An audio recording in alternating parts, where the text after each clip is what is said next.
महाराजगंज जनपद के नौतनवा विधानसभा क्षेत्र में पूर्व विधायक मुन्ना सिंह के द्वारा एक सम्मेलन का आयोजन किया गया जिसका नाम है पीडीए सम्मेलन। और इसके तहत जो तमाम पीडीए से संबंधित जुड़े कार्यकर्ता हैं वो यहाँ पर पहुंचे थे और एक बड़ी कहीं ना कहीं रैली यहाँ पर पहुंची थी। यहाँ पर पूर्व विधायक ने सभी को संबोधित किया।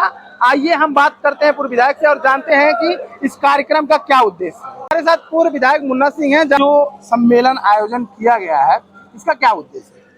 कार्यकर्ताओं को जागृत करना, पीडीए की व्यवस्था को गांव में जा करके बताना कि हमारे नेता की मंशा क्या है, हमारे राष्ट्रीय अध्यक्ष अखिलेश यादव जी क्या चाहते हैं और जनता को जागरूक करना। और इसके बाद मैं गांव-गांव चौपाल लगा के जागरूक करूंगा। तो मैंने एक बार अपने कार्यकर्ताओं को निर्देशित कर दिया, अब जो कार्यकर्ता जिस गांव में बुलाएगा उस गांव में जा करके माँ बहनों को, बुजुर्गों को, सबको बैठा करके चौपाल लगाऊंगा और पीडीए के बारे में बताऊंगा। पीडीए की बड़ी चर्चा हो रही है, हम आप जानते हैं पीडीए क्या है, लेकिन एक छोटा सा इंट्रो दे ताकि दर्शक भी समझें कि पीडीए क्या है। पीडीए जैसे समाज के कुछ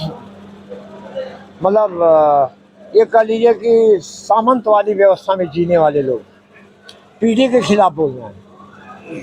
पीडीए ये कि भाई दलित को आरक्षण मिला ना, वो बहुत पीछे था और बहुत पीछे था, इसलिए बाबा साहब ने संविधान बनाया और दलित को आरक्षण मिला। आरक्षण की बदौलत उसको थोड़ा आगे बढ़ाया गया। हम समाज में उन ताकतों के खिलाफ लड़ रहे हैं जो सामंतवादी व्यवस्था और धार्मिक राजनीति कर रही हैं। हमने शपथ धर्मनिरपेक्ष राष्ट्र की थी और धर्मनिरपेक्षता को देखते हुए हम उस समाज को आगे ले जाना चाहते हैं जो समाज अंग्रेजों के काल से शोषित रहा है। हमारे नेता की सोच है कि वो समाज हमारा आगे जाए और इसको हमको जनता के बीच में जाके बताना। आप लोग, आपकी पार्टी पीडीए की चर्चा कर रही है, लेकिन इसके मुकाबले जब यही सवाल हम भाजपा से करते हैं तो भाजपा कहना है कि हमने मध्य प्रदेश में मोहन यादव को मुख्यमंत्री बना दिया, हमने छत्तीसगढ़ में आदिवासी समाज से मुख्यमंत्री बना दिया। तमाम जो पीडीए से ही आते हैं उनको कहीं ना कहीं बड़े पद दिए गए हैं, तो उनका कहना है कि ये एक तरीके से जनता को समाजवादी पार्टी भ्रमित कर रही है। एक बात बताइए साहब, आपने छत्तीसगढ़ में आदिवासी को मुख्यमंत्री बना दिया, लेकिन कितने आदिवासियों को आपने हत्या किया अभी नक्सलाइट का करके। आपने परवीन निषाद और संजय निषाद को हमसे तोड़ा, हमारी पार्टी से तोड़ा। आपने उस निषाद समाज के लिए क्या किया? ओम प्रकाश राजभर जी हैं, वो हमारे थे, उनको आपने तोड़ा, उनको आपने मंत्री बना दिया। उनके समाज के लिए इन्होंने क्या किया? आप मुझसे पूछिए। मेरे नेता मुलायम सिंह मुख्यमंत्री थे, कुम्हार को 3 डिसमिल जमीन का पट्टा मिलता था कि मट्टी निकालेगा और बर्तन बनाएगा। हमारे नेता मुख्यमंत्री थे मुलायम सिंह जी, और फूलन देवी जी के निर्देश पे और नेताजी ने उसको आशीर्वाद देने के लिए उनको मछुआ समुदाय को आवास दिया और इसके बाद मछली के घाट का ठेका मछुआरा ही पाएगा, ये भी कहा। तो हमारी पार्टी ने हर समाज के लिए किया, अपने लिए नहीं किया कि हम इनके लिए कर रहे हैं। हमने किसके लिए नहीं किया? हम पूछते हैं, बहुत ठाकुर लोग हैं जो हमारे पार्टी को आज उंगली उठा रहे हैं। राजनीति में उनको ऊपर ले जाने का काम अगर किया था तो नेता मुलायम सिंह ने ही किया था। तो अगर कोई बुजुर्ग एक बार आशीर्वाद दे दे तो उसके परिवार को भूलना नहीं चाहिए। आपने अपनी रैली जब आप संबोधित कर रहे थे, अभी लोग बैठे थे, तो एक शब्द का इस्तेमाल किया कि समाजवादी पार्टी में कुछ खटमल टाइप के लोग हैं जो फोटो खिंचवाते हैं अखिलेश के साथ और बुराई करते हैं और रात में जाके कहीं ना कहीं भाजपा के जो विधायक हैं, जो भी उस तरीके के लोग हैं, उनसे मिलते हैं। बताइए, खटमल नहीं है। परवीन निषाद जी आए हमारे पार्टी में और फोटो खिंचवा रहे हैं जोगी जी के साथ। ओम प्रकाश राजभर जी आए, हमने राजभर समाज की लड़ाई लड़ने की बात की, उनको भाजपा ने संतुष्ट कर दिया और चले गए। ठीक है, तो ऐसे लोगों को क्या कहेंगे जो आरएसएस के कहने पे काम कर रहे हैं? आप बताइए, स्वामी प्रसाद मौर्य जी को कौन लाया था? हमारे नेता ही ने लाए। बहन जी के यहाँ से वो छोड़ के, क्या नाम था उनका, स्वामी प्रसाद मौर्य।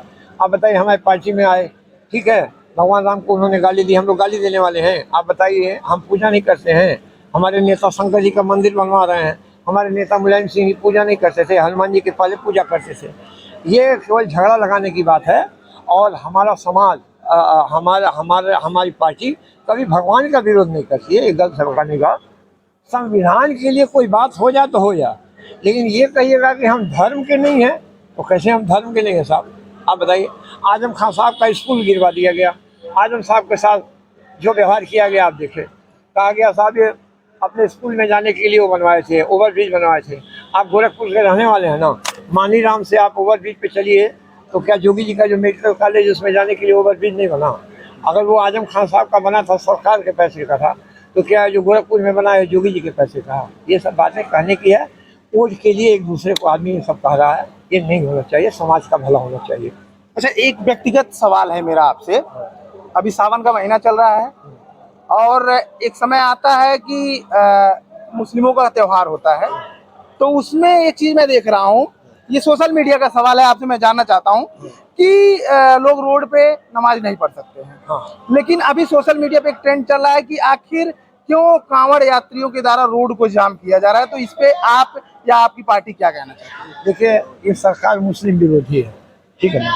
अगर ये सरकार जो है न्याय संगत होती तो हम पूछते हैं, अगर मुख्तार अंसारी और अतीक अहमद गुंडा थे तो जिस अमरमणि को जोगी जी ने छोड़ा वो शरीफ है क्या? आप ये बताइए, क्या वो शरीफ हैं? किस शरीफ की परिभाषा में आते हैं? क्या जोगी जी साबित करना चाहते हैं कि जो आदमी अपनी प्रेमिका की हत्या किया, आप बताइए, उनके लड़के का मुकदमा आज जब से जोगी जी मुख्यमंत्री हुए हैं तब से उस कोर्ट में पुकार नहीं हो रही है। जो आदमी जोगी जी के कार्यकाल में महाधिवक्ता बनाए गए हैं, ये अमरमणि जी के वकील थे, विनोद शाही जी, आज उत्तर प्रदेश सरकार के मंत्री हैं। तो क्या जोगी जी अपराधियों को शरण नहीं दे रहे हैं? अपराधी का शरण देना नहीं है तो क्या है, आप बताइए। जिस हरशंकर तिवारी जी की वो बात करते हैं, मेरे ऊपर 56 मुकदमा लिखा गया है, एक ही दिन में 14 डकैती का मुकदमा लिखा गया है मेरे ऊपर, और सीओ को, क्षेत्राधिकारी को मुलजिम बनाया गया और उस बेचारे को हार्ट अटैक हुआ और मर गया। गोरखपुर जिला हुआ करता था। हम बचपन में ये सब देख चुके हैं। तब जोगी, अब मुझसे जोगी जी 10 साल उम्र में छोटे हैं, ठीक है ना। और जिस तिवारी जी का वो विरोध कर रहे हैं मुख्यमंत्री बन के, किसी के मरने के बाद उसके बच्चों के साथ ऐसा नहीं करना चाहिए। नहीं, बात समझे ना। हमारी अमरमणि से दुश्मनी हो सकती है, लेकिन हमारे उससे नाती से दुश्मनी नहीं हो सकती। हमारा चरित्र ये नहीं होना चाहिए, बात समझ रहे हैं। इसको धर्म से सीखना चाहिए। आप बताइए, महाभारत में जब अश्वत्थामा गया और 5 मुंडी काट के ले आया और दुर्योधन ने पूछा कि तुम क्या किए, तो उसने कहा हम मुंडी लेके आए। तो कहे किसका लेके आए? बच्चों की मुंडी लेके आए। तो दुर्योधन ने श्राप दिया था अश्वत्थामा को कि जो तुमने किया इसके लिए तुमको ये समाज और धर्म कभी माफ़ नहीं करेगा। तो देखिए, हमारा विचार का झगड़ा है, हमारा खेत का झगड़ा नहीं है किसी से। कोई भी पार्टी, कोई भी नेता, विचार पे अगर बात की जाए, अभयनाथ जी थे, मैं बड़ी इज्जत करता था, इसलिए इज्जत करता था कि वो किसी पापी को पनाह नहीं देते थे। अब आप बताइए, आपके सामने है, क्या अमरमणि जी आज घूम रहे हैं? क्या ये वहाँ से भगौड़ा नहीं घोषित है बस्ती कोर्ट से? तो घर नहीं कब्जा कर लिए, मंदिर नहीं कब्जा कर लिए, लाड़ी साहब का स्कूल नहीं कब्जा। चुनाव जीत जाना अलग की बात है, ये जनता किसी को जिता सकती है। पढ़े लिखे का फर्क जनता देखती है कि नहीं देखती है? तो अखिलेश यादव जी तो विदेश से पढ़ के आए हुए हैं। अब हम कहें कि जोगी जी और मोदी जी कहाँ पढ़े हैं, तो इसका क्या हिसाब है? राहुल जी बाहर से पढ़ के आए हैं, ठीक है। तो अगर पढ़े लिखे लड़के की समाज इज्जत करता है तो पढ़े लिखे लड़के को ही मुख्यमंत्री बनाया जाए, ऐसे लोगों को न बनाया जाए, ठीक है ना, कि जो पापियों को शरण देते हों। आज जो सम्मेलन हुआ है कितना सफल माना जाए इसको? अब इसको जनता से पूछिए कितना सफल था, और विरोधियों से पूछिए। विरोध ये हाल कभी रहा है हमारे क्षेत्र का? विधायक मना कर रहा है प्रधान लोगों को फोन करके, मत जाना वहाँ पे। क्यों नहीं जाएगा? अरे तुम 4 दिन से आए हुए हो, मैं 40 साल से सेवा कर रहा हूँ, उनके बाप दादा की सेवा किया था, क्यों नहीं आएगा हमारे पास? बोलिए, ये जबरदस्ती घुमा। जिस दिन ये विधायक नहीं रहेंगे ना, उस दिन इनके अगवा कौन दरोगा चलेगा, कौन चलेगा, इस दिन को भी याद रखेंगे, ठीक है ना। और दिखाई देंगे तो बताइएगा। हम तो हार करके भी हैं ना जनता के बीच में, कि हारने के बाद ये लोग आने वाले लोग नहीं हैं। भौकाल मंगाने से काम चलेगा? दूसरे को माफिया कहता है। आप बताइए, क्या ये विधायक जी गणेश शंकर पांडे जी के हाथ में नहीं रहते थे? जब गणेश पांडे हाथ धुलते थे तो उनके लोग बताते हैं कि तौली लेके खड़ा रहता था हाथ पोंछवाने के लिए, और उन्हीं के लड़के को गाली दिया ब्लॉक पे। और दोनों आदमी आज एक ही थाली में खाते हैं, ये भी नहीं कि नहीं खाते हैं। ये उनका चरित्र, मेरा चरित्र अलग है, बस समझ है। मैं पैसा कमाने के लिए नहीं विधायक बना था। मैं पैसा कमाने के लिए विधायक बनता ना तो मेरे पास भी महल होता, ठीक है। एक बार की विधायकी में देख रहे हैं ना, महल खड़ा हो रहा है कि नहीं खड़ा हो रहा बाईपास पे।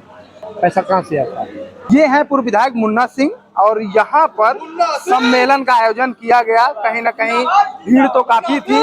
अब देखने वाली बात होगी कि जो मुन्ना सिंह ने कहा अपने संबोधन में, वह इस क्षेत्र की जनता के पास कितना पहुंचता है और जनता कितना अमल करती है।